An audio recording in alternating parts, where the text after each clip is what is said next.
Brian Keller, this is, first of all, thank you for doing this interview for Attack of the Doc. You were there at the beginning.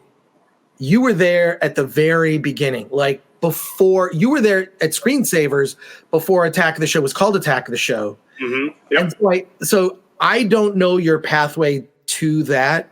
So tell me your story of like your secret origin. Like, what was your previous experience? And then how did you get to Tech TV / G4 on Screensavers and as a producer on Attack of the Show?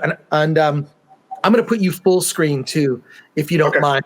So, and mute myself while you give your response. But tell me effectively your secret origin, how you got that job and what it was like in those early days. Okay. So how I started at G4, man, I'm trying to think what year that was. 2003, 2002, end of 2002. I'd moved to LA, and I actually I'd finished school and I studied cinematography. Kind of having like a middle background, working class sort of, abilities and sensibilities. I wanted to do something that I can actually do with my hands. And so, I started camera, something I can get a job in, or what I thought I could get a job at LA with this cinematography degree, and couldn't get a job to save my life. Get on set, I couldn't do anything. I mean, I took a job at a scene warehouse, and was working there for about a month or so, and they offered me a management position, and I was like, no. I turned it down. I was like, I'd rather, not work, instead of getting stuck in like, this scene warehouse for a year. And I had a bunch of resumes out there, and I don't even remember applying for G4. I don't even remember applying. And then I got a call from Dave Meinstein, who was the producer of Portal. And, that was this machinima-based show, and it was super weird. We loved it. There was only a handful of us on the show. But ultimately that got canceled, which led me kind of like bouncing around G4 and like specials and things like that. From there, I joined the Pulse team. Gavin Purcell hired me, Gavin Purcell and Jim Downs. They hired me on Pulse, which was around the time of the merger. And Pulse merged with Screensavers. And then we were Screensavers for a while. And then that transitioned to Attack of the Show. I feel like I'm floating out here in the wind now. Where'd you go? No, it's okay. I want to put you full screen and mute myself, but just tell me like we're sitting around kicking back with beers, which if I recall correctly, the bar that everybody went to after this is when G4 was on the West Side. Like I'm saying West Side, the Olympic. Was it Olympic and what was that? It was Olympic and Sepulveda, or Olympic and Sawtell. Right. Olympic, yeah, right around there. The bar everyone went to after was the Arsenal. Do you remember that? See, the Arsenal came later. Oh, the Arsenal was when we moved over to Olympic and Bundy, and everyone was going to the Arsenal. But before that, it was Barnaby's. Oh, I didn't know that. Wow. Yeah. Okay. Well, guess what? Those and then when they moved to the E building, I always forget the name of that place. It's Busby's. Was it Busby's? I didn't make it to the E building.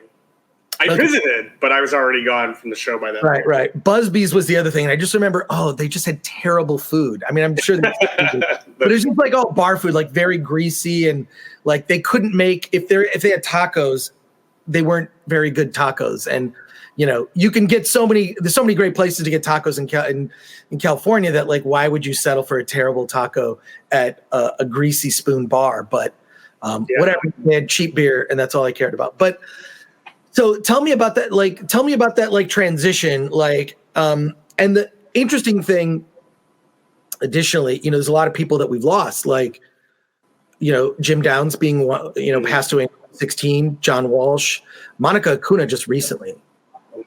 Yeah. So yeah, that was tough. I worked with her a bunch, so that was hard. I mean, she was an amazing producer, coordinator. Like, she got my sense of humor, which was good for me.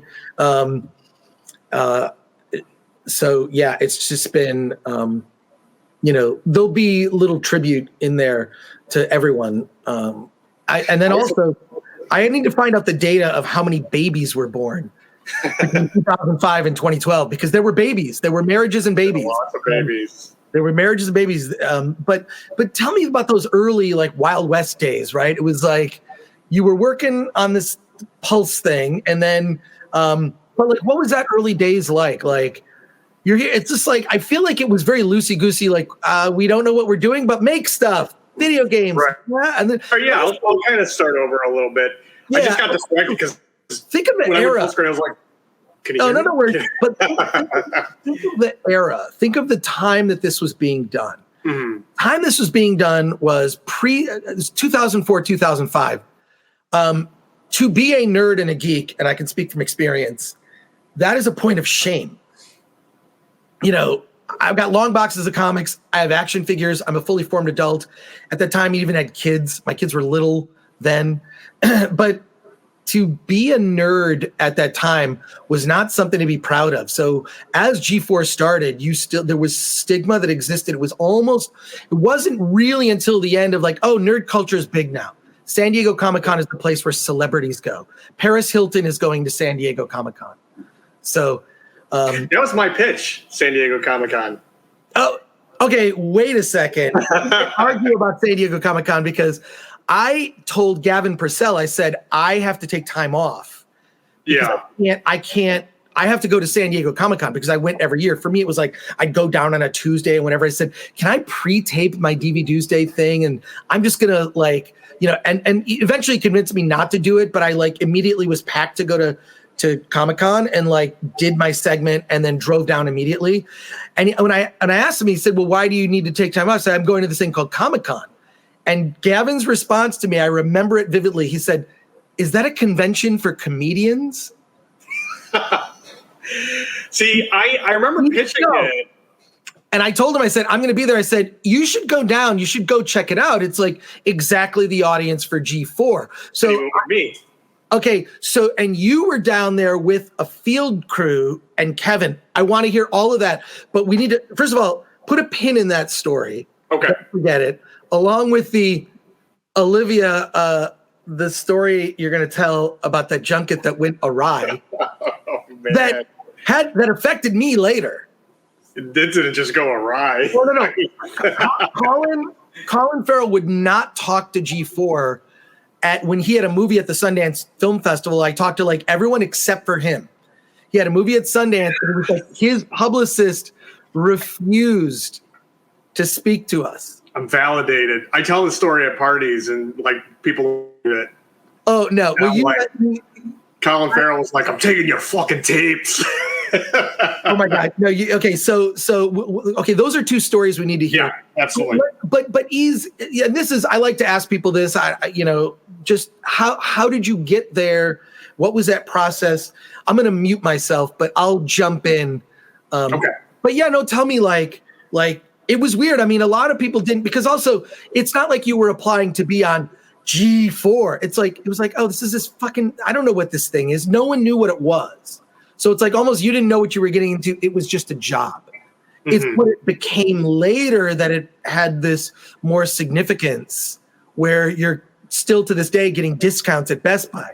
Yeah. Yeah. Like I said, the beginning of G4, when I moved out to LA, I had no idea I was going to land there. I didn't know what it was. In my head, I was going to be working on features. I was going to be working in the camera department. I had stars in my eyes, and I couldn't get a job to save my life. I was working in a scene warehouse. It was terrible. I was literally like washing Tom Hanks's Airstream trailer and moving set pieces around in a dark warehouse with these guys who gave a shit about movies. So I quit, and I was pretty close to moving back to Chicago because I couldn't find anything. I did some day player stuff.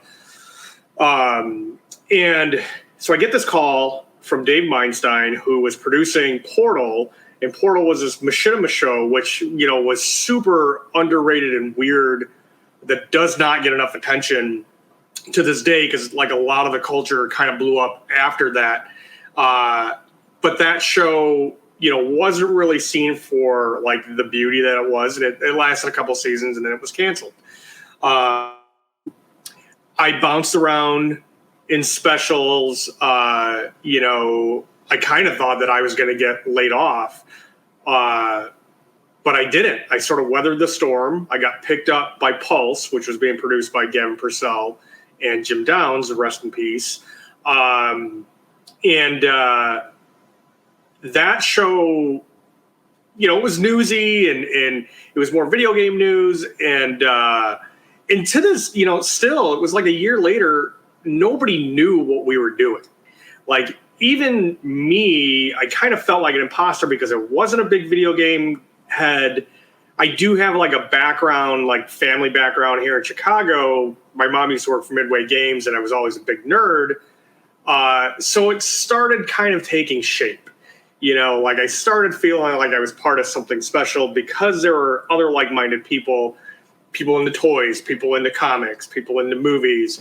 But G4 was still very video game centric, and Pulse specifically was very video game centric.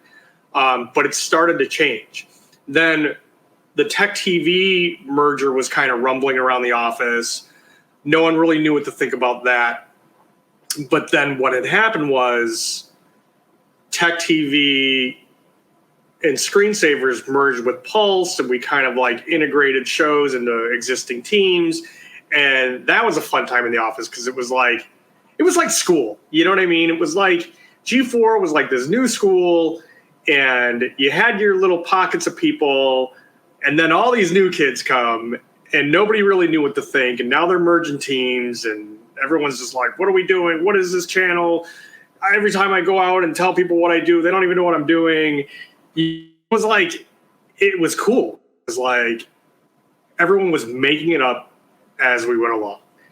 And Screensavers, that was cool. It was a fun show, and it was live. And I remember one of my first things on that was I was on air, but at the computers, they had like the guys at the computers just kind of like background. And I think it was me and Mike Shaw, who is now the executive producer of the current Attack of the Show. And then I think sometimes Casey Schreiner. But yeah, I'm trying to think around that time. And I feel like I was one of the catalysts for some of the changes in terms of there was so much more to explore than just video games. There was geek culture really kind of coming to the forefront. And I know, like, for me specifically, a guy like me who kind of felt like an outsider in some ways because I wasn't up on all the video game stuff. I loved them, and I played in the Capture Lab, and I kept up with them as much as I could, but like my heart was in geek culture. And so, I was always bringing stuff to the table, and Mike Shaw as well. Like we were always like, and Casey, like bringing was, more geek centric, less video gaming. These are, your Lord of the Rings and your Batman, all the stuff that was really starting to like gain traction at the time. And I always had like super wacky pitches. And so I think somewhere around there, Gavin, who's just to this day, like the guy's so brilliant. This guy, the first time I heard like trend spotting was from Gavin, and, he really kind of had his finger on what was cool or what was going to be cool. And, he saw the writing on the walls and started really incorporating this stuff. And then I can't remember exactly how the kind of the rebranding happened. Well, let's talk about what was the transition from Screensavers to Attack of the Show. This is a big story, and I've only heard parts of it. It's weird because, like, I've had like 5 people tell the story of Olivia jumping in the pie.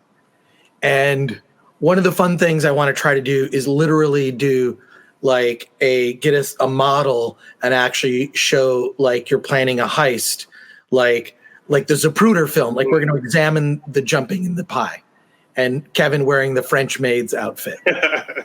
So that'll be a fun bit. But I've heard like these glimpses from different sides, but not gotten the full picture of the show. Was Screensavers, which came from Tech TV, and they brought down the people that were on Screensavers, and some people came down and some people didn't. Who were holdovers from that show, Kevin Rose and Sarah Lane being among them. And then Kevin Pereira came from the show. You know, he was an intern, and then he was on Arena, where he had a horrible mustache, and then he was sort of thrown in. It was like 3 hosts. You got like 2 male hosts and a female host. And then they had like people, you know, Gavin brought in me. That's my story. You'll learn maybe in the doc. But what was that transition? I know that there was a contest that was held. There was a little sort of contest where maybe you won an iPod. And one of the suggested names, first of all, I want to find out what were the other names that were suggested. Aside from Attack I can't remember the ones I had. I submitted names. I still can't remember. So people submitted other names for the show. I want to find out what those are. Secondly, Mike Shaw suggested Attack of the Show. It was the one that was favored, and then people rejected. They fought against it. They said, we're not going to name this show Attack of the Show. Yep. And then Mike Shaw wrote an impassioned mission statement. I need a copy of that. And I might have it in my old emails, but like, someone has to have a copy of that mission statement, that thing that he said, here's why this is called this. And it sort of laid out the mission for Attack. It was, tell me that, like, get me to that place from, it was Screensavers, then it was, the contest, and then how it became, tell that story. I'm going to mute myself too. Okay. So yeah, going back from Screensavers, I'm trying to remember the transition because a lot of it was a little blurry at the time. And I know, like, in my mind, there was, a little bit of team animosity. There was Team G4, there was Team Tech TV. Nobody was, everyone was friendly and played nice in the sandbox, but, we weren't like this brotherhood. Yeah. And Kevin, like I said, there was all these kind of rumblings of what we should do, what we should be, what kind of things should we cover. I remember the discussions of this, this kind of catch-all variety show. And that was the word that was tossed around a lot. Like, it was going to be a variety show, this live variety show. And it felt like on the team, there was something. And I do remember the contest of naming the show. And I don't remember the full transition of that. Now, where I sat, I didn't sit with a lot of the Tech TV people. Like, X-Play was, in another cube farm, and that was mostly Tech TV folks. And then we had a handful of people in a different pit, and it was like Joshua Brentano, Scott Michella, trying to think who else. But then there was like me, Shaw, Casey Schreiner, and we were Cube Farm. We made up our own little faction called Cube Farm, and it was just like an inside joke. And we were coming up with ideas all day long and pitching all kinds of wacky ideas for this, what this new show was going to be. And yeah, Mike Shaw came up with the Attack of the Show. I remember loving it, and then I remember it not being well received. And then I remember we would have those big meetings in the studio and everyone would get their rocks and their like recognition. And I might be remembering this wrong, but I feel like Mike Shaw stood up and read it.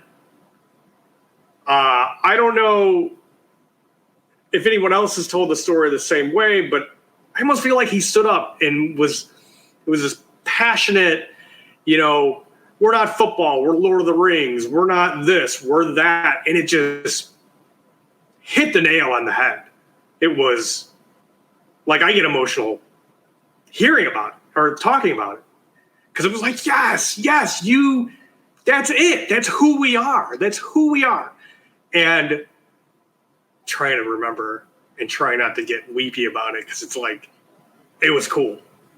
So it was that was a moment. That was like the moment where Bruce Wayne stands up and looks to the sky and says, "I shall become a bat."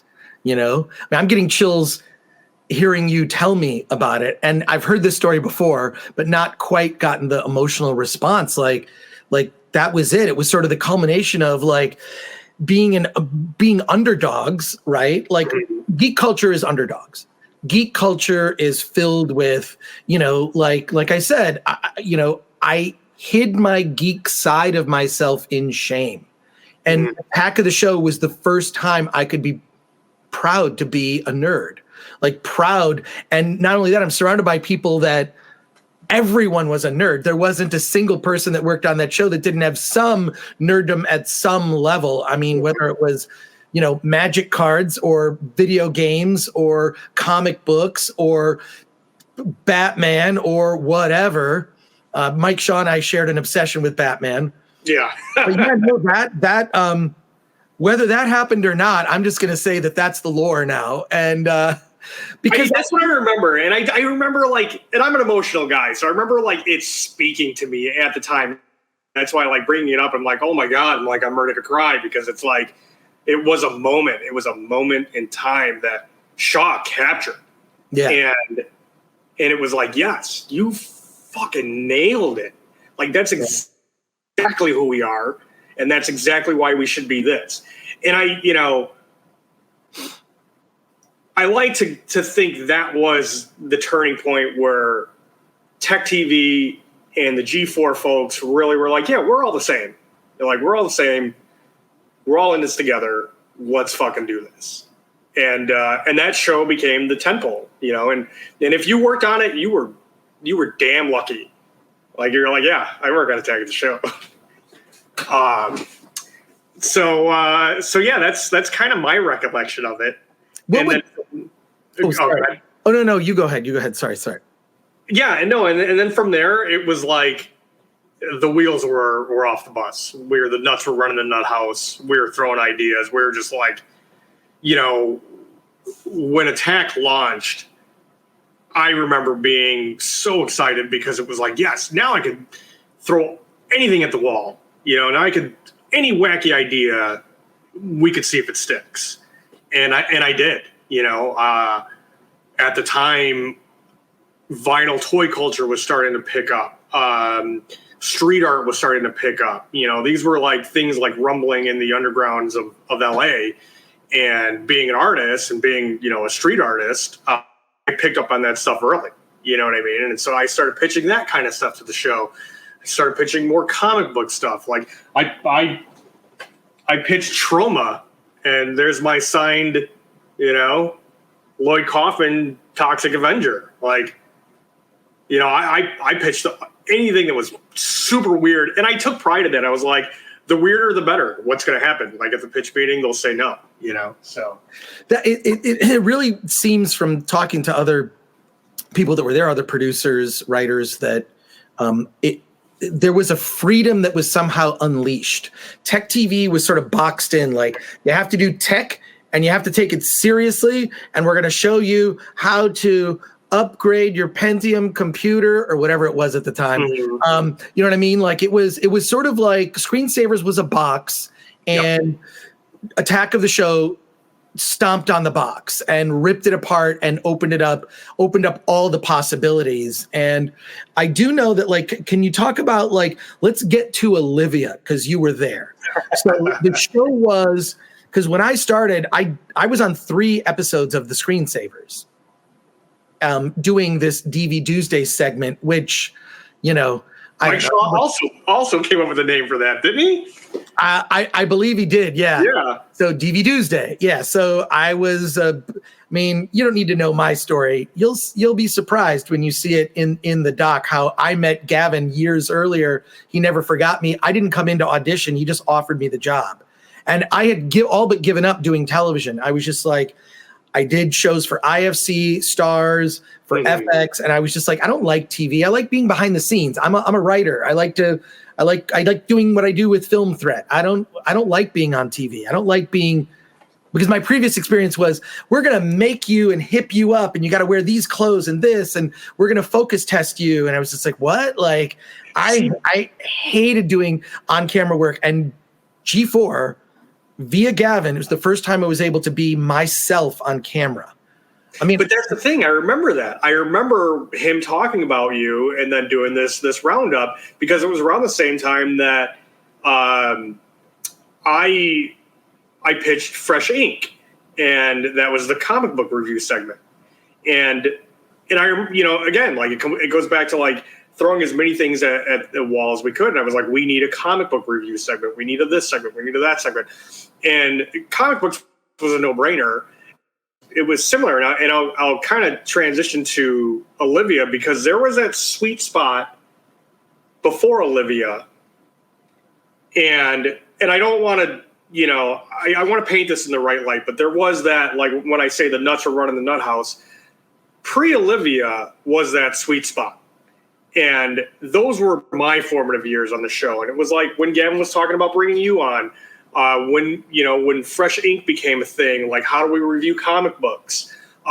There was kind of a sweet spot with Kevin Rose, Kevin Pereira, and Sarah Lane, and then bringing in people like, I remember doing interviews with, Bruce Campbell, among others. There were, can you talk about like the guest bookings and like the people that would come on, and sort of that before Olivia came on, which was, I forget the exact date, but it was like, there was almost a year of just like, it's the screens. And then Sarah Lane, when Sarah Lane announced she was leaving with Brendan Moran, they were going to like go off Luke and Laura style.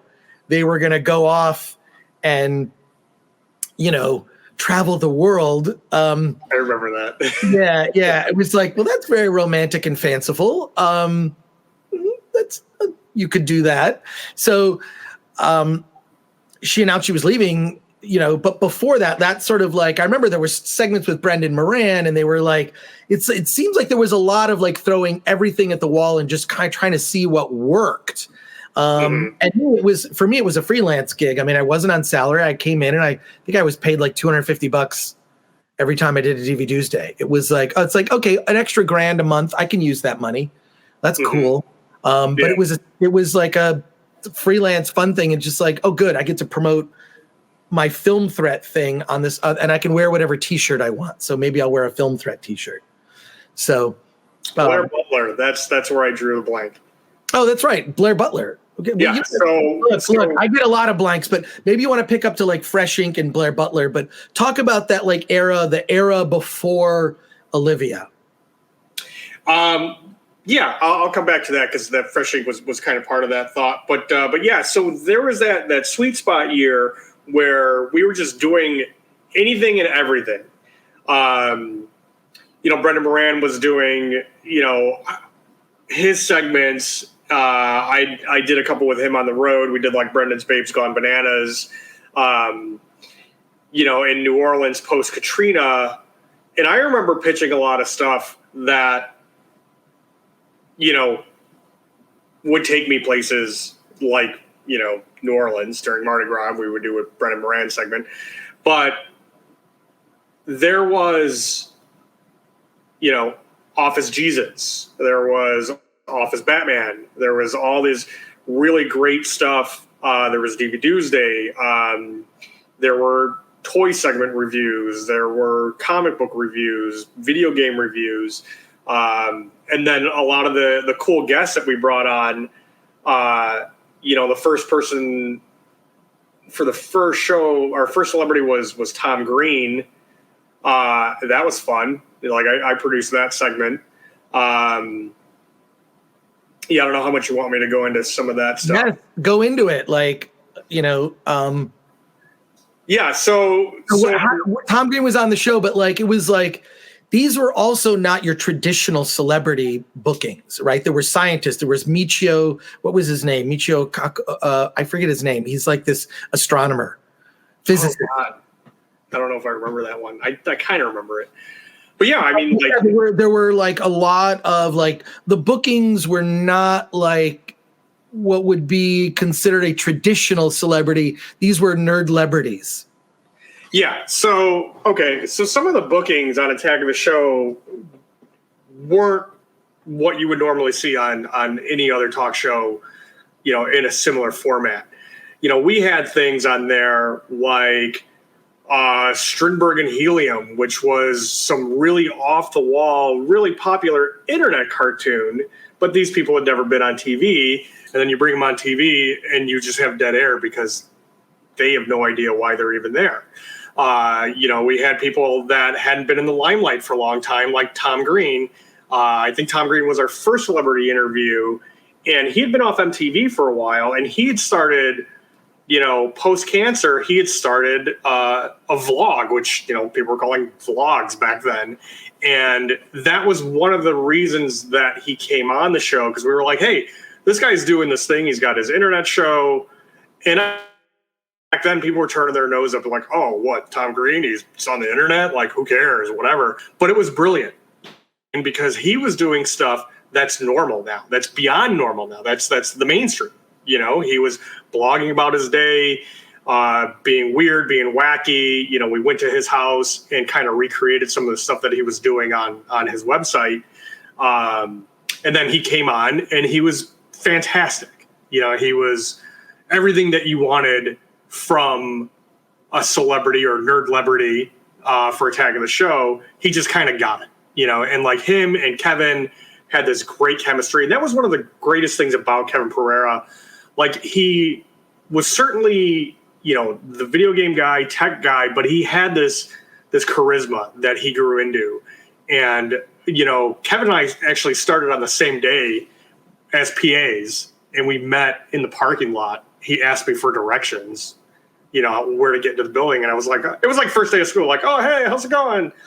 You know, you work here, I work here. We're PAs on the same day. And he went to G4TV.com, and then I went to Portal. And our paths didn't cross too much for probably a couple of years. And then we started working on Attack together. And yeah, like, he just had it. Like, he had some hosting opportunities before Attack, and this kid just got it. You could put him in front of anybody that he didn't know anything about cards, and he would just run with it. And I remember that Tom Green interview. It was fantastic. And you know, Kevin, I believe Kevin came with us to the house. So much of it was a blur. But yeah, that was a great interview. He was good. And again, going back to like some of the people that you wouldn't normally see on anything else, and not to toot my own horn, but like I was pitching Lloyd Kaufman from, you know, Tromaville. He came on. You know, I pitched Bruce Campbell. He came on, you know. And so some of that stuff started getting momentum of like, hey, people are really into this shit. You know, I was pitching like Sideshow Collectibles. You know, before you know it, we have all these collectibles in the office. And it just really started becoming its own thing. You know, one of my favorite stories I like to tell about G4 was, like I said, we were doing like street art culture and art culture and toys and things like that. Invader was in town, and he was a street artist from France, and he was having a show in downtown LA. And I was like, we got to get this guy. And nobody was into it. Like, no, whatever. I'm like, no, it's this guy's from France. He's a street artist. He does these little Space Invader characters, and he puts them up all over the city, and he goes all over the world, and he does this. And I met with him. We did the show. I got it approved, but it didn't air for the longest time. It kind of just got like an evergreen segment, and it just got sidelined forever. Banksy comes to town, and that whole big show with the elephant, and you know, Brad Pitt was there and all this stuff. So now everyone's like, street art, street art, street art. And Gavin's like, you got to get that Invader piece on the air. So get it on the air. It does fine. You know what I mean? But now fast forward years later, and I think I'd left the show by this point. Exit Through the Gift Show comes out, and there's Space Invader, talking about all his stuff and talking about his cousin, who's like the forefront of Exit Through the Gift Shop. Now, here's the funny part. When I did the segment for Invader, he offered me a bunch of footage that he had been sitting on. And because we panned him and he didn't, he wasn't on the show for months after we had shot the segment, when Gavin asked me to resurrect that and I asked for some clips, he was like, no, he wouldn't give them to us. He said, you can use the images from the book. All that footage he was talking about ended up being an Exit Through the Gift Shop, which won an Academy Award. So that was the kind, my point with that story is like, we were ahead of everybody. People were looking at stuff going, well, I'm in, no one else is, but I work for this TV show. Maybe other people will be into it too. And so that was all pre Olivia Munn. And at that time, we really felt like, we were being represented. The geeks had their day. Now, not to say that the direction changed for the worse, but I remember there was a lot of rumblings when we were getting popular and people were watching and the higher ups wanted it to be quote unquote cooler. And that's when we started getting more frat boy about it. And I remember a lot of people not being happy about that, like myself being one of them, and I'm trying to be careful, measure my responses here, but there was a point where we're like, no, we're not TNA. We're not frat boy humor. We're not, MySpace Girl of the Week. We were nerds and we really appreciated what the show was, and it changed. And Olivia was part of that change. And Olivia was great. Don't get me wrong. She brought an energy to the show and really brought it into the next level. Her and Kevin together were just phenomenal. Well, let's actually talk about how she got on the show. The reason she got on the show was Sarah Lane chose to leave. She, she found it was a workplace romance with Brendan Moran. They both said that they wanted to depart and they were going to go on a whirlwind, romantic honeymoon lasting a year, a la Luke and Laura from General Hospital. And there was a search for a new host. And I know that, I'm not sure if you know some of the people that were screen tested. I know in particular, Whitney Cummings was one of those people that tested and considered. I'm not sure if you know some of the others. I'm sure Gavin knows. But I know specifically Whitney Cummings was one of them. But I also maybe you could talk about from your perspective, sort of the departure of Sarah Lane, the entrance of Olivia Munn. Tell that story from where you sat and what everyone in the bullpen thought about that, because that was also another interesting thing about Attack of the Show was there were very few private offices, very few. Right. I think Gavin had a private office, but there were very few. Everyone was just sort of and they kind of grouped you guys are all here because y'all work together, and you guys are all here because y'all work together, and so it became very. I observed in the days when I would come very collaborative. It seemed like a very collaborative environment. So we talk a little bit about that, and then how the how going from Sarah to Olivia, how that happened. Now I'm going to be honest. At the time when the transition of host was happening, I was a segment producer, and specifically I was a field producer. So a lot of my focus was on creating funny segments or going on the road and things like that. So I kind of had blinders on in terms of what I was doing. Back then, I really wanted to, make a mark on the show and kind of have that, be that cool factor and ride that sort of lane. And so there was a point where I wasn't paying too much attention to what was going on, in studio. If I had a segment or if I had a guest, I would focus on that. But a lot of the, a lot of the inner workings of the hosts kind of happened for me. We kind of had two different bullpens, and there's like Joshua Brentano and Jim Downs and Gavin, and a lot of those conversations were kind of happening over there. But it was undeniable that these changes were happening, and I was working with Brendan a bunch on field segments, sometimes Sarah Lane, and so maybe once or twice with Kevin Rose. But everyone kind of knew the sort of love triangles that were happening, and Kevin was with Sarah and then with Brendan, and then they had their whole mass, whatever you want to call it, we're leaving the show on our honeymoon. And then there was the talk of getting this new host, and there was the big open call, and they were filming all that, and they had like lines, outside the building of all these people coming in to read. And I remember the state of mind that I was in. I remember kind of feeling like a cool kid. I'd been on the show for a long time. This is my stuff of what I do, and I'm not too worried about what's going on over here or there. And I remember seeing some of the Olivia auditions, and I'm not going to name names, but I remember there was a collective like, what the fuck? This is terrible. Nobody liked it. They were like, we are not this.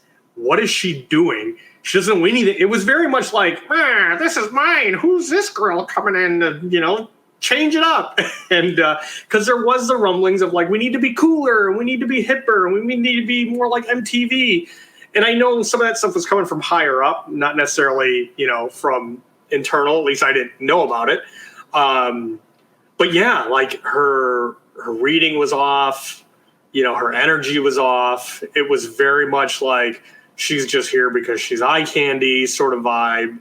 I know I'm totally throwing myself under the bus on all this, but I hired her, and she came and sit close to our area, and she was perfectly cool. Like after you got to know her, you're like, Olivia's cool. You know what I mean? She gets it. She wants, she's just like all of us, same age. She's trying to make her mark. She wants to do some cool things.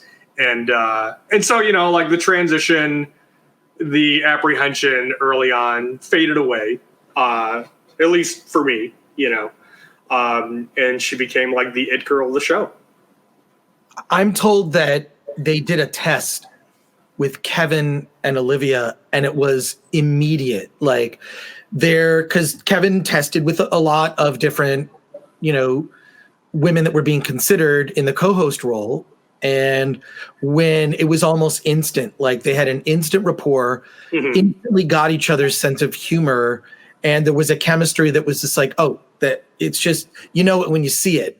That is what I'm told is that, and that's what got her hired, was that she was able to, maybe alone she was probably stiff, and it was early in her career, right? So she was figuring out how to be on TV, but she figured out how to be on TV via Kevin. That's how she figured it out. How did the show change then when Olivia joined? Because obviously I feel like in a way, Kevin and Olivia were kind of poking. It's like they were poking each other in the sense of like being provocative. And I always considered Kevin to be something of an instigator, like he was the Bugs Bunny of the show, just trying to instigate any sort of chaos in a positive way. Can you talk about their relationship?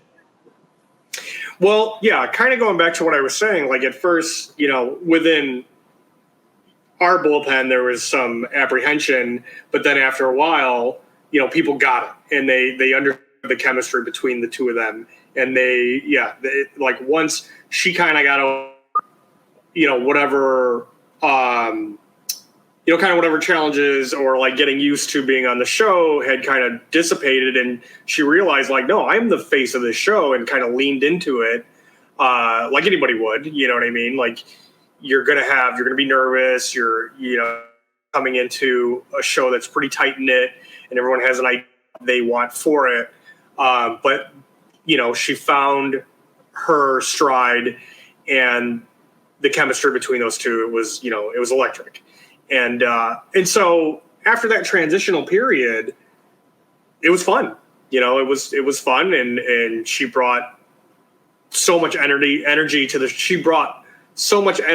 show, and so much vibrance, and she did get it. So any of the apprehension or any of the like turned up noses or what's going on with the show, why is it changing, went away pretty quickly. And Olivia and Kevin, they were attacking the show, and that's it. Everything before that was figuring out what the show was, and then after a while, they were the show. Tell me about. There's a famous story where, in the initial days, early days, I did a lot of the film junkets, later. But in the early days, they were like, oh, well, let's have our hosts do the junkets. And having done that stuff before, I always found that the environment was always very stiff. The talent at a film junket tends to be very much like, just ask me the standard questions you have. Okay. I think at the time they were giving us 6 minutes. That was reduced, to 4 minutes. You're sitting down to have 4 minutes with Bruce Willis or whoever, or, and it was, I just remember that those film junkets were always very stiff, but the vision for having Olivia go to a junket was, let's do a bit. Let's turn it into a bit, which is like Hollywood publicists, which are not my favorite people. They don't like that stuff, and they definitely do not like surprises. Right. So tell me, is there a story you have of that involving Olivia and how what may have happened? This may or may not be used in the doc, but so once Olivia had been on the show for a little while, and like everybody really kind of got to know her, like working with her, and we were still trying to make things as good as we possibly could. I was tasked with doing a lot of the junkets. I remember it was summertime, and so I was doing a lot of film junkets, and I think a couple other producers are doing them as well. And I want to say that it was Mike Shaw who did Pirates of the Caribbean, and he brought swords or something. But yeah, we started going in this direction of like doing bits at the junkets. And I remember Olivia coming to me and saying that she wanted to do Miami Vice. That was something that was on the docket. And of course she wanted me to write something that was wacky and fun and different and really kind of like, like she's our host. Like, let's put her in there and let's do something crazy. Now, the bit that we came up with was, Miami Vice. It's about these undercover cops and, remake of the famous 80s TV show. Colin Farrell and Jamie Foxx are the lead roles. And it was Michael Mann, and Michael Mann is a very serious director, So it was definitely a difficult thing to go, how do we make Miami Vice funny? How do we kind of poke fun at what these guys are doing when they're taking it butt-ass serious? So I was like, well, they're vice cops. Sometimes vice cops have to really, get into the role and do the research and, what is it that they're going to learn being, part of Miami Vice? They're going to learn how to be undercover cop, and they're going to learn how to be, knowledgeable on drugs and vice and things of that nature. So yeah, Olivia loved it. Jim Downs loved it. I don't remember what Gavin's reaction was to it, but we made these giant cue cards, and on the front was the picture of a drug. And on the back were all the street names for that drug. And we had some really funny names. I think I remember drawing some of them myself, actually. And there was like a big vial of crack on one. And then on the back, it was like all these goofy names for it, like chimichanga, devil's dandruff, whatever, you know. And so the bit was that Olivia was going to give them a pop quiz on what they knew about drug culture. Now, I remember her feeling a little nervous, and I think she knew Jamie Foxx at the time, kind of friendly, but I think they later went on to date or something like that. But she kind of knew him, and I think she was a little nervous. And I'm like, look, if the bit doesn't fly, we just won't do it. You know what I mean? Kind of read the room and get a rapport and see how things are going. We go there. I think it was my first outing with Olivia, my first and last. So, you know, she and I had a fine rapport. Like, she was fun to be around. And so I was like, this is going to go fine. We go there. Now, most junkets are in hotels, and they're pretty low key. Like, you go and you have some snacks, you do some interviews, you get in, you get out. This one was on the Universal lot. There was escorts getting in. There was, you know, they built this whole, you know, partition kind of system. So it was definitely a bigger deal. We're like, oh boy, it was crowded. You know, there's more press than usual. So she goes in and she does standard interviews with everybody, including Michael Mann. And they're all pretty dry and pretty straightforward. And we're like, fine, that's whatever. Now we get to Jamie Foxx and Colin Farrell. Immediate rapport. Like, they're super friendly to her. They're like, hey, how's it going? You know, she's hitting it off with them, talking about the movie. I'm like, this is going great. It was like, this couldn't go any better, you know? So she has the cue cards with her, and she starts pulling them out. And I remember kind of the room sort of exploding. Chatter. What's going on? What are they doing? This and that. And she starts pulling them out, and she just goes into it. Now, Olivia's funny, but this is her first time doing any kind of like on the spot comedy. Now, granted, they have been hitting it off to this point, but now they're like, it was like nails on a chalkboard, like the needle on the record. Everything just stopped. They're like, what is she doing? And she just wasn't selling the joke. And so I'm expecting her to be like, oh, haha, very funny, put it away. But she leans into it, and almost to the point where like she's kind of angry about it. She's like, come on, guys, you know, what's the street name for this or what's that? And at the time, like, I remember just everyone kind of like losing their shit, like people giving the, you know, like the cut, like the floor director's like, what's happening? It ends and they're just like mortified. They're like, what the fuck just happened? What was that? It just couldn't have gone worse. Like, every joke she threw at them fell flat. They did that thing where, like, the celebrities aren't having it. They just stopped answering anything. They just stopped talking to her. It was awkward. It was not good. So we leave. She's upset. We're still standing in the hallway, and it's me, her, and the makeup girl. And we're like, it's fine, don't worry about it. And she's like, no, you know, I got to go back in there, and I have to, like, explain myself. And I remember there was another interview going on, and she walks back in, like, kind of like during the transition, and they're like, what the hell is she doing back here? Get her out of here. Like, yelling. Jamie Foxx comes up at some point, and he's like, what were you thinking? One of the publicists, he's like, yeah, Mr. Fox wants to have a conversation with you. So I get scolded, like, and lectured by Jamie Foxx, and he's like, man, what's wrong with you? He's like, I get it, you guys are trying to be funny, but like, that was not the time or place. Like, he just tore me a new one. And then we're all shaken up at this point. We're like, man, we really screwed up. Like, we're in trouble. I believe they escorted us off. We had to get they had to drive us down from the hill, and we didn't get our tapes. Colin Farrell walks up to me, and he goes, I'm taking your fucking tapes. I remember that, like, plain as day. And in the car ride home, we were all cool. We were kind of laughing about it, but also we knew, like, we just got in trouble.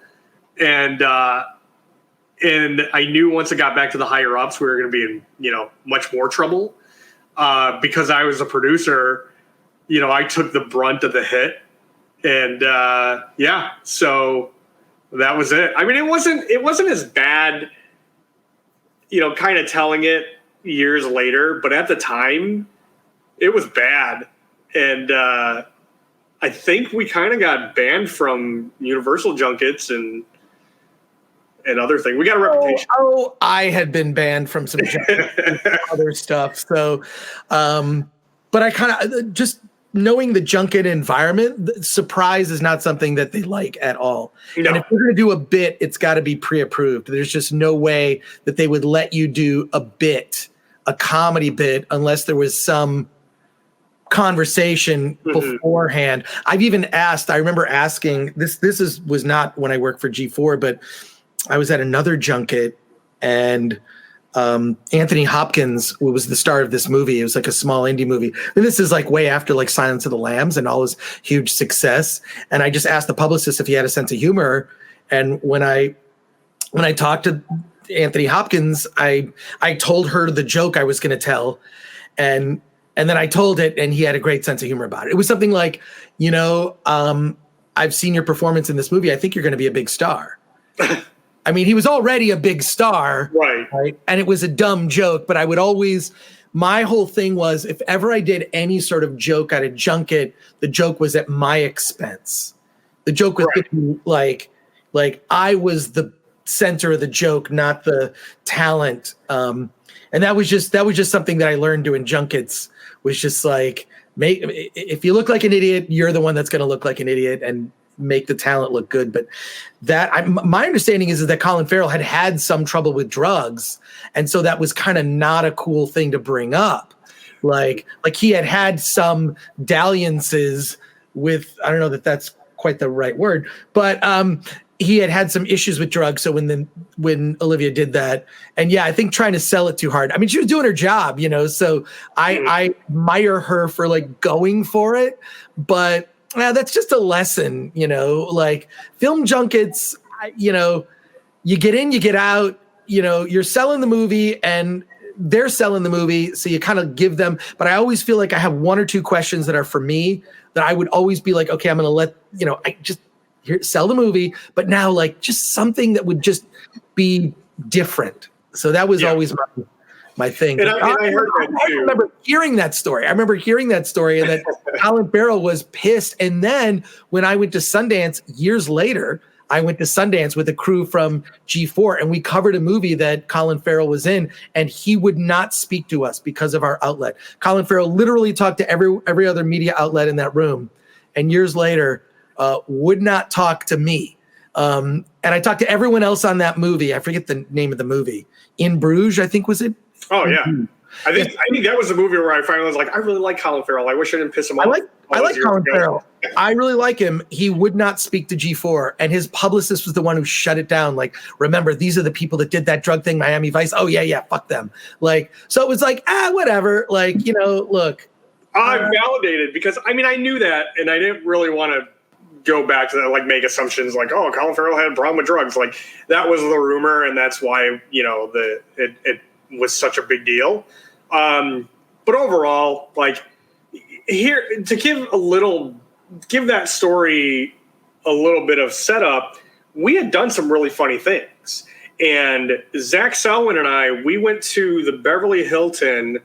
Let me back it up. So one of the more fun junkets that we did with celebrities was with Zach Selwyn. And he and I went to the Beverly Hilton, and it was for Nacho Libre. And Nacho Libre was a fantastic movie.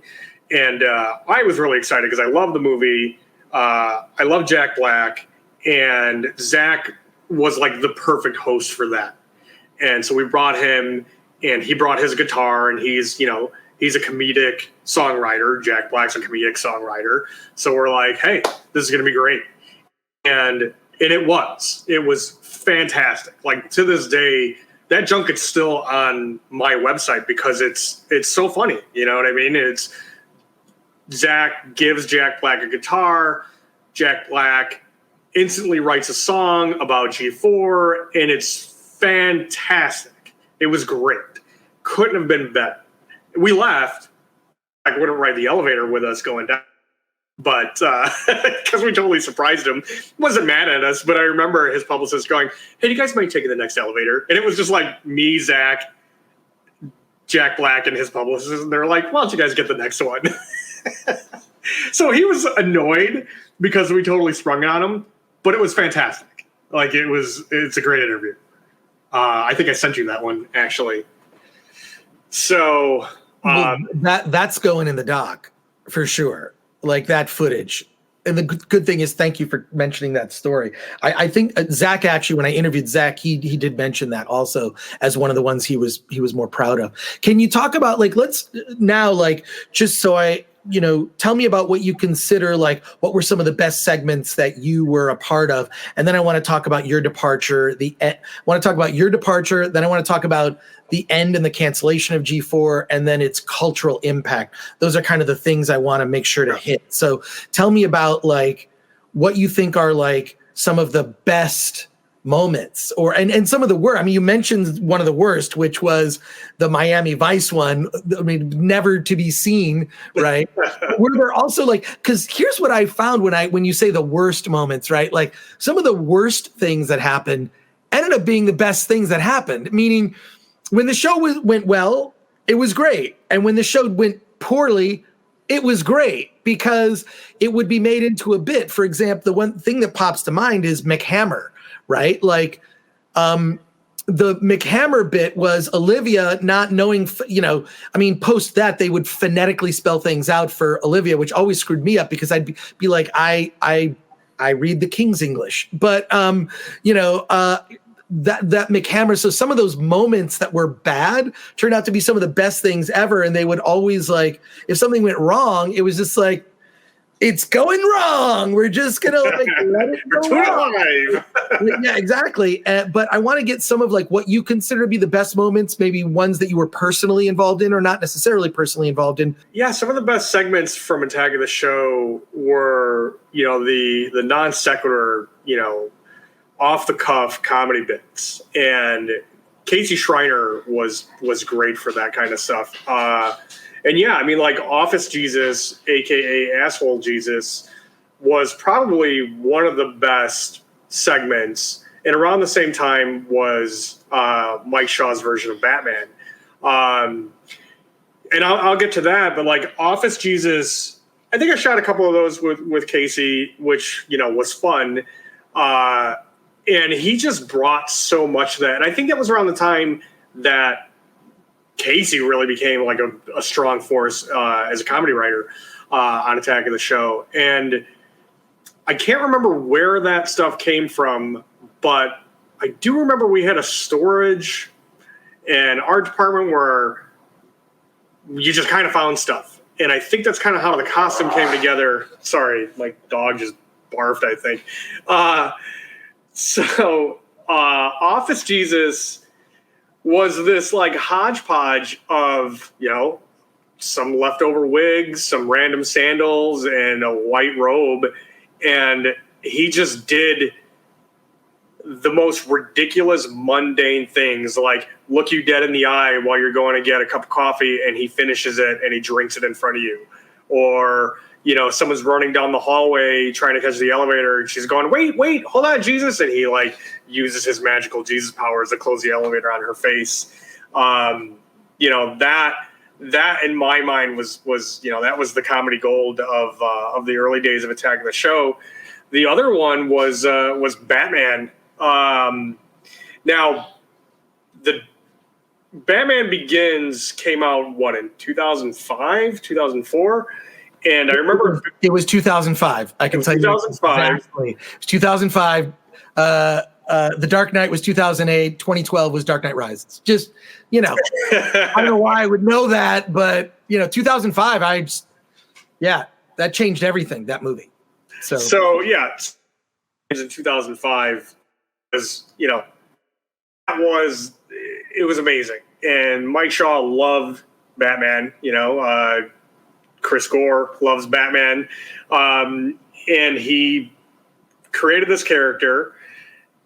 And I don't think it had any other name but Batman. And to this day, his take on Christian Bale's Batman is by far the best version or best parody of that character, where he was just this bumbling, kind of idiot sort of Batman, but he had the deep voice. And the best, one of my favorite Batman segments was when Kevin Pereira was trying to let him in the car and getting the locks. He's like, no, wait, you hold it. And he's just like, stop touching it. And they're arguing, or he runs away and, Kevin's like, I see you. He just wasn't good at his job. He wasn't good as Batman. And that version of that character, it showed up in other people's versions of that character. Like, I've seen Mike Shaw's work in, Funny or Die versions. I've even seen it in the films where he disappears. People are like, oh yeah, he does that. Like, some of that tongue-in-cheek humor that sort of made it into the Batman mythos, in my mind, and maybe I'm making this up, came from Mike's version of Batman on Attack of the Show. Just kind of that, like, poking fun at it. And it should be revealed that Mike Shaw and Mike Leffler also did another thing related to Batman that has never been revealed, which is that this is early days of social media when we didn't know what it was. The goddamn Batman. The goddamn Batman. They had a Twitter account called the goddamn Batman. And it was something Batman. It was like a weird thing Batman might say or think. And it was one tweet a day at noon. And I remember looking for that. I even have my own account. Mine's different. It's more like I just post like memorabilia, nostalgia, toys, and weird Batman photos. It's sort of like, it's like the Batman photo album I have on my phone, but just as an Instagram and a Twitter. And it's just called Bat Chris Gore. So, because my social media, I think I remember that. Because I might follow you, actually. Yeah, I'm that Chris Gore and everything, but like I am Bat Chris Gore. I post more there than anywhere else. And just, it's like, a rare photo of like Adam West with his cowl off on the set. So I look for like rare stuff, and I just want a place to be able to like, because so much of social media is a shit show now, and it's not fun to be on social media anymore. And what was great about Attack of the Show in the early days was how fun it was to be on social media. Like, it was this new thing. We didn't know what it was. And James Gunn is making pedophile jokes. And it's just like, hey, we're just trying out jokes and humor. And that goddamn Batman account, I wonder if it's even still up. Like, I know it's still up, and there's a Facebook, that's still up, and there's a Facebook account associated with it. But I don't think Mike's involved anymore. Or maybe he sold it or whatever. I remember him telling me that he got meetings in Hollywood from that account. Yeah, he literally had script meetings from it. So, God, I gotta look it up. I'm so curious. I know I still get Facebook ones from the Facebook version of it, and then I don't know if I've seen the Twitter version of it in a while. Yeah, it looks like got a lot of people just. It was funny because he didn't follow anybody. Yeah, he didn't follow anybody. God, oh man. I'll have to ask him if it's still live, but social media is such a not what it used to be. No. Yeah, so I'm sorry to interrupt you there, but like, yes, like that was that version of Batman, I believe, influenced other jokes that were done in that vein 100%.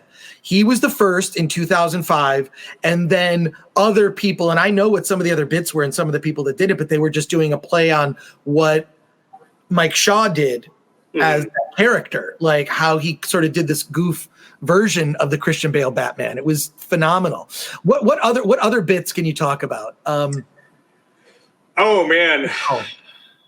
Well, I mean, I'm like a shameless self-promoter, so I'm always talking about my bits. One of my favorite bits that I got to do on Attack of the Show, and I say this because I was in it and wrote it, was the Marios. And at the time, The Sopranos was a massive hit, and it was me, Jeff McFarlane, who was the line producer of the show. We played the main characters, Mario and Luigi, and we did about man, we did about 9 segments of the Marios, and it had the whole opening sequence. It was me driving, down the 405, dressed as Mario, but in like a red tracksuit, mustache, cigar. I was like 20 pounds heavier, and one of the running gags in the office, or one of the running like things people said about me, was like Keller was from the streets, because I have a thick Chicago accent and I'm from Chicago, and so they're like, "Oh, don't mess with he's from the streets," and or Agro Keller, and so it was like the perfect role for me. And it didn't live very long, but I got to do 9 of them, and they were pretty funny. There was one bit where we cut Yoshi's head off, and Jed Scher was playing. He was I forgot what. Jed wasn't on the show, but he worked for G4, and he had the look, and we dressed him up as Waluigi, and he wakes up in bed, and he's got a severed head of Yoshi, a la The Godfather. There's one where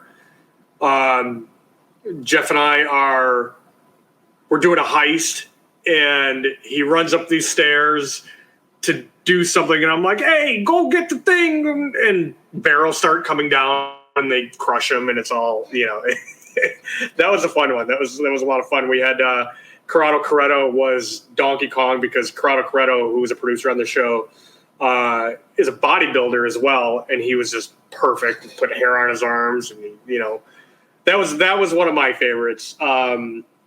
Another one of my favorites is, well, I shouldn't say it was one of the favorite things that I got to the show, but not necessarily the funniest, was the squid, which became the unofficial mascot of G4 for a while.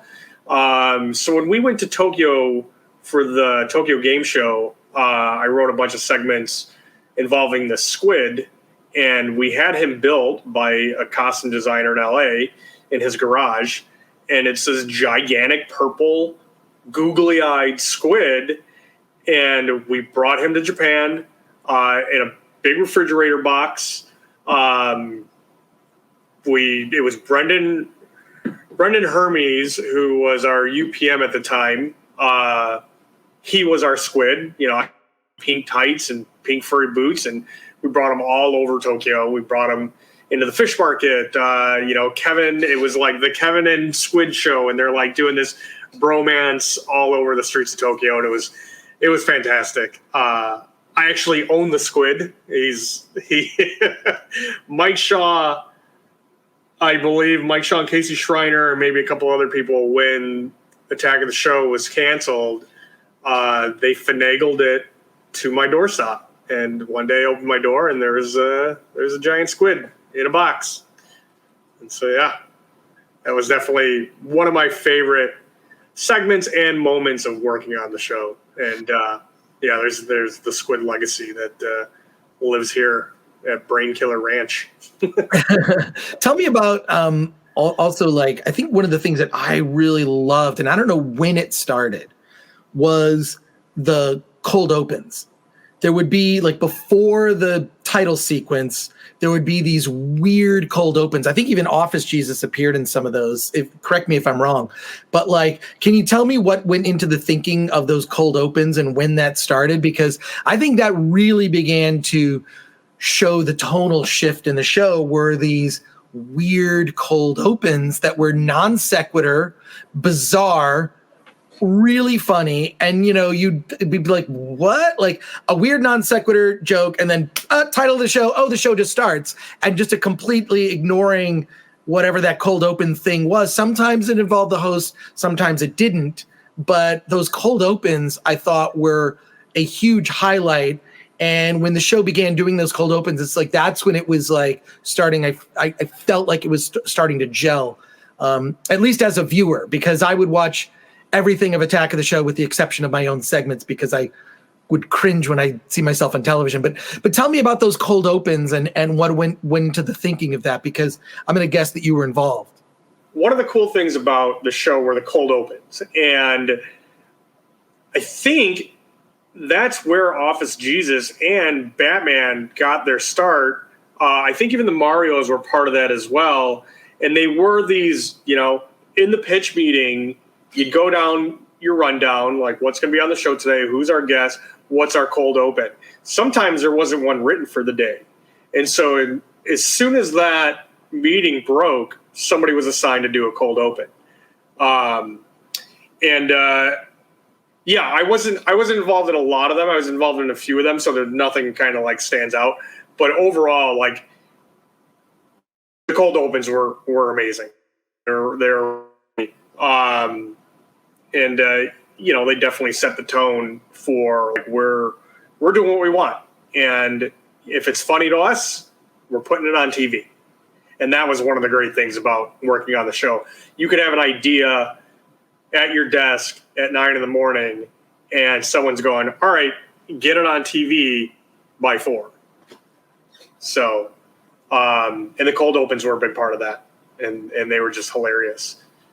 Dude, I love them. The cold open was like, you had to make sure that you were ready, because I don't think there was a commercial break, at least in the early days. It'd be like X-Play would be ending in credits, and then the cold open would start. There was no commercial between. And then the A block on G4 for Attack of the Show was long. It was like almost 20 minutes, yep, if I recall. Then it went to a chunk of commercials, right?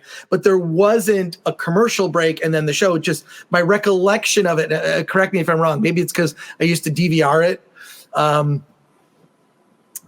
because oddly enough, I had a Nielsen TiVo. I lied and said I was not involved in the industry. And I had a Nielsen box that was. I remember you saying that before. I remember you before. So whether I watched it or not, I would like record X-Play and Attack of the Show, and I would just play the files. Whether even I'd already seen it or whatever, but I'm just like, I'm going to play that because I want it to be recorded. But yeah, funny. But what else can you talk about? Like now. The end, right? Like, what was your departure really was like a personal choice related to your family. Can you talk a little bit about that? And then, maybe what you moved on to, and then, cause I know that you kept in touch and you were like, the time you spent was such a critical time that even though you departed, you were still kind of part of that. You're part of that group. Obviously you have the squid. Yes. Yeah, so it's 2000. My departure. Well, let me try and phrase this. So the time that I spent on Attack of the Show, I think were some really important years, and those were the years where it was really kind of taking shape and finding its voice and becoming what it ultimately went on to become, which was just this amazing piece of television history, geek history.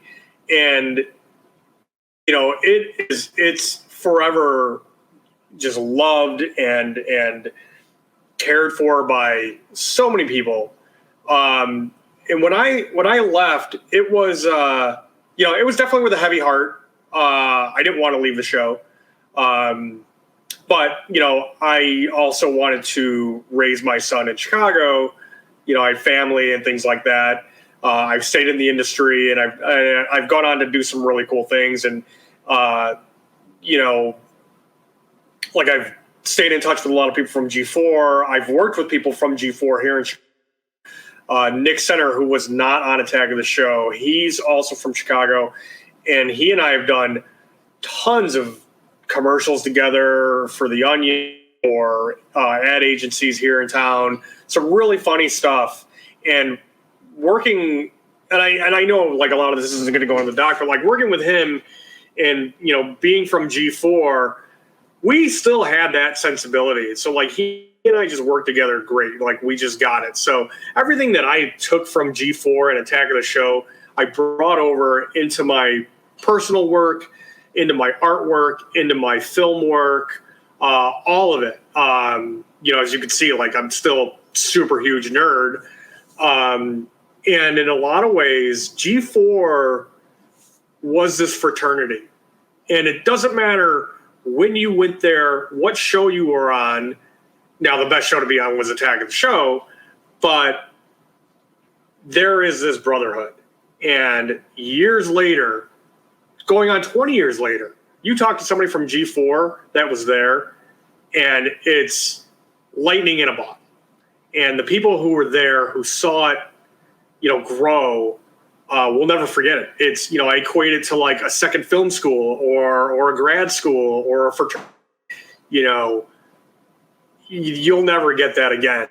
I mean, maybe you will, but like, this is my experience of it. Like G4, it was just something. It was just something special, and it was great.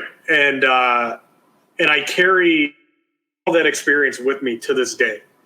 I'm still like self-proclaimed dork, geek. Like even my personal brand, Brain Keller. As an artist, I'm a graffiti artist, street artist, and my brand is Brain Keller.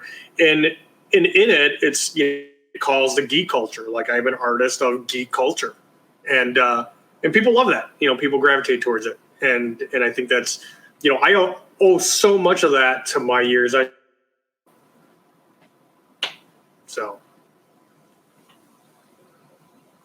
Tell me about how you experienced the end and the cancellation. We saw Olivia's departure, and I thought when that happened, and then when Kevin left, I thought, well, that's it. I mean, it's because the show was Kevin Pereira and Friends, and after Kevin left, there was no. That's it. You can't. It's like James T. Kirk leaving the bridge of the Enterprise. It's not. And whatever. It's just so. How did you experience the end of the show and the cancellation? What are your thoughts on it? Obviously, you weren't in Los Angeles when that occurred, but you kept in touch with people, and I'm sure you were watching from afar the network. How did you experience that, and what were your thoughts on that end? So G4 went on after my departure for a good number of years and did some really great things. Kevin Pereira was that show. Him and Olivia together was what I think what most people remember about Attack of the Show. And then of course, she leaves and Kevin's still there. But like you said, like once he was gone,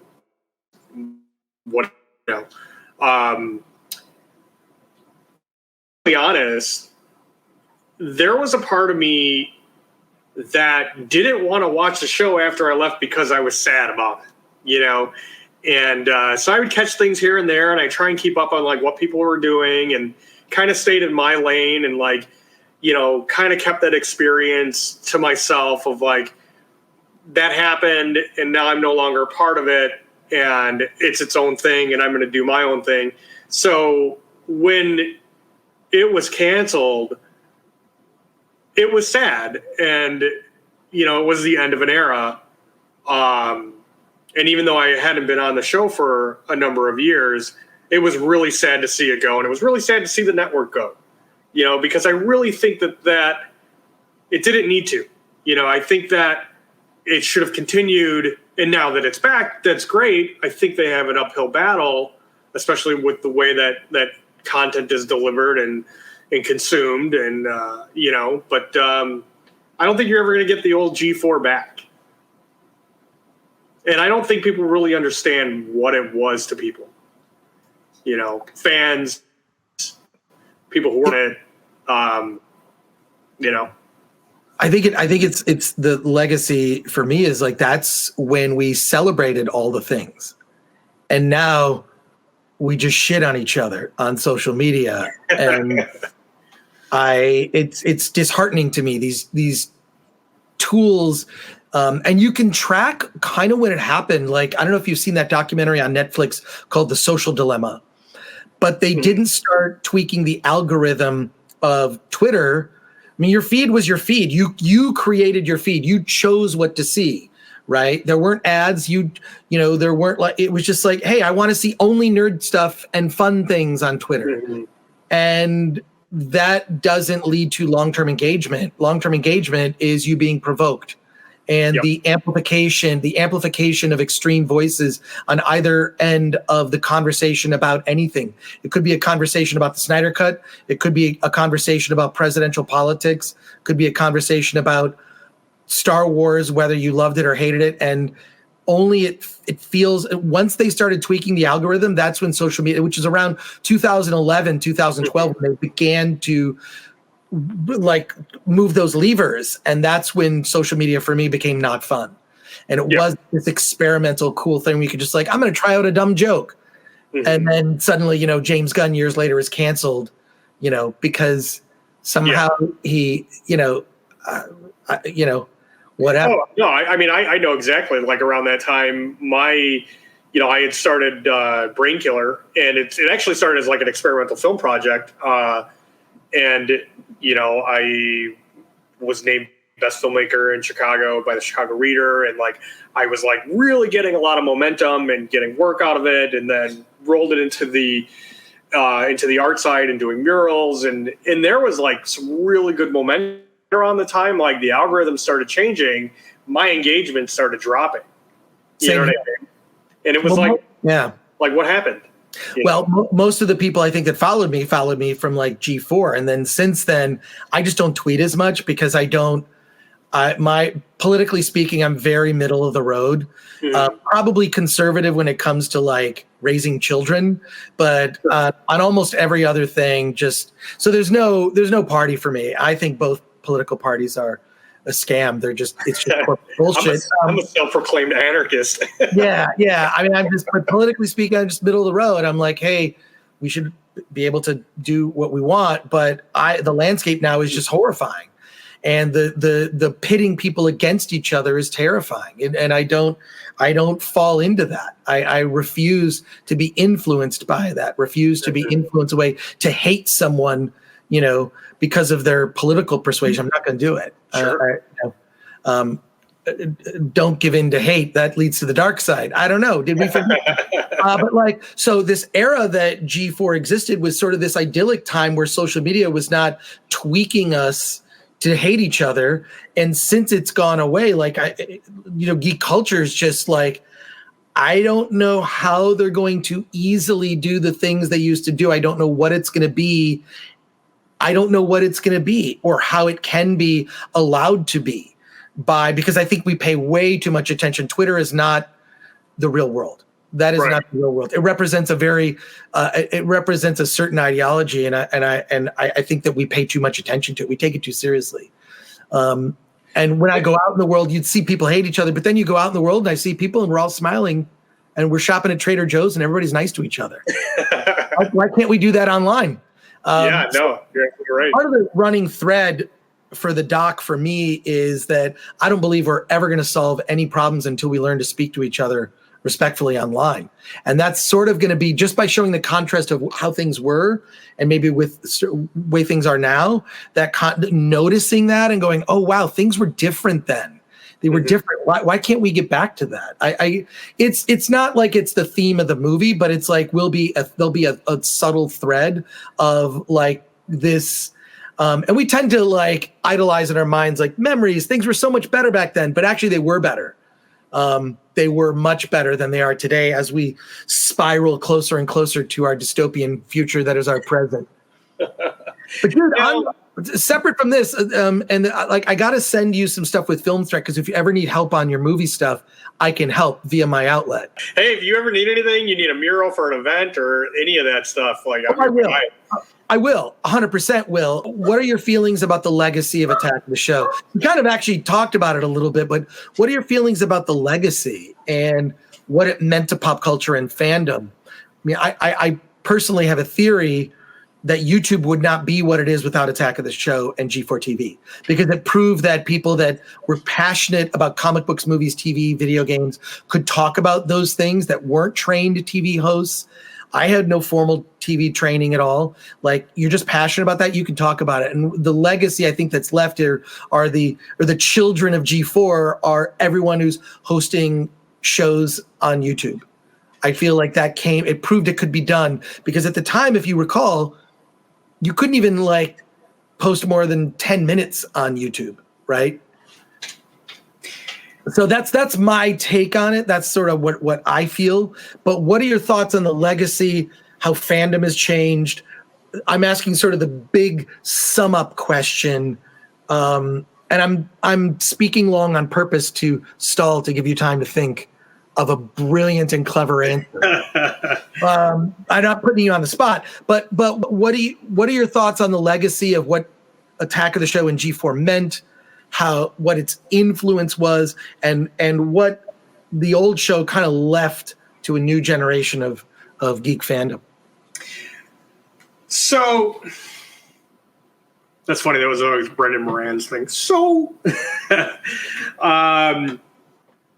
regarding the legacy of G4 and Attack of the Show and its impact on pop culture as a whole, as on geek culture, is massive.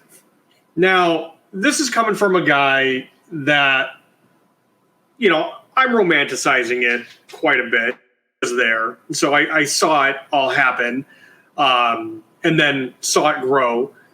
But during that time, geek culture has exploded. It's everywhere. Every streaming service has, their flagship show, their sci-fi, just look at what happened with Marvel, look what happened with DC. It is everywhere. And I think G4 allowed that stuff to flourish. If it wasn't for Attack of the Show, if it wasn't for people taking a chance and all the hardcore fans from back in the day who really resonated with that, who the show represented, it made it okay for all this stuff to exist now. Our action movies are different. The way we consume media is different. The way we produce is different. And all that stuff, in my opinion, was seen, during the G4 days, during the Attack of the Show days. We saw it all before, we were just way ahead of the curve. We were all about YouTube and streaming and video games and comic books, you name it, whatever it was that we were into, we shined a big light on it. And I think because we shined a big light on it and the people all that were involved, that went on to do other things and landed at other studios and, other nerds, they influence the culture. They influence the culture across the world, across the board. And people might disagree with me, but I don't think so. I don't think we would have gotten to this place that we are now, in the realm of geek culture without G4. I 100% agree. It's interesting that G4 was born the same year that Batman Begins came out and ended the year The Dark Knight Rises came out. And G4 tracked the beginning of Marvel Studios into what it is, beginning with Iron Man, which I remember when they showed that trailer and it leaked online, or someone had like a copy of it. It was what they showed in Hall H. And I think I watched it on Blair Butler's phone. And our minds were blown. Like, this is the Iron Man movie. This looks badass. And then ended the year that the first Avengers movie came out, The Avengers 2012. Right. So it's really interesting, like, from like really this, geek culture still not being cool to becoming cool. That happened in that nearly 8 years, at least, that Attack of the Show was on. But in the time, that decade, that first decade where G4 began in 2002 and then through 2012, like, this is, that I'm trying to tell a story of that decade, right? Mm-hmm. What it means now. So, dude, Brian, this was awesome. I hope I sounded okay. No, dude, I'm just remembering all the good quotes. So thank you for doing this. This was amazing. Thank you. Yeah, thanks for asking me. I was super excited about it.